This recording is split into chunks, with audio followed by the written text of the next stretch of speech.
یہ سنت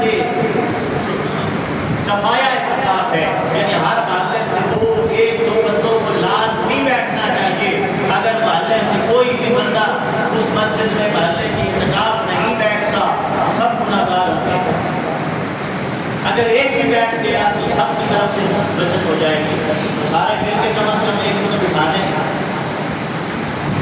تو اعتکاف بٹھانے کا اور اعتکاف بیٹھنے کا اہتمام کیا کرے، 10 دن اللہ کے لیے نکالیں۔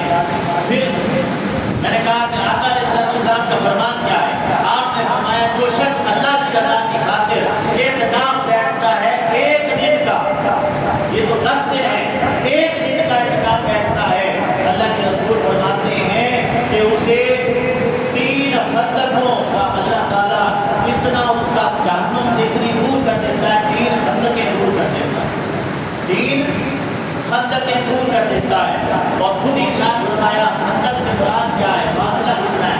فرمایا ایک خندق کا فاصلہ مشرق سے مغرب تک کا ایک فاصلہ، ایک خندق، تو 3 خندقیں دور جہنم سے دور۔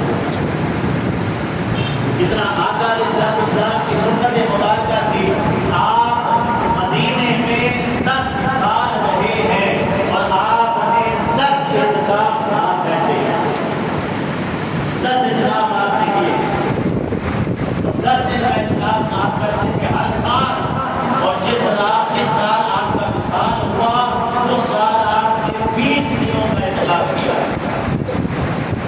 آقا علیہ السلام کا یہ معمول مبارک تھا، یاد اعتکاف بیٹھتے تھے، یہ سنت ہے اور بڑی عظیم سنت ہے۔ فضیلت آپ کو بیان فرما دی ہے اور بتا دی ہے قرآن و سنت کی روشنی میں کہ جو بندہ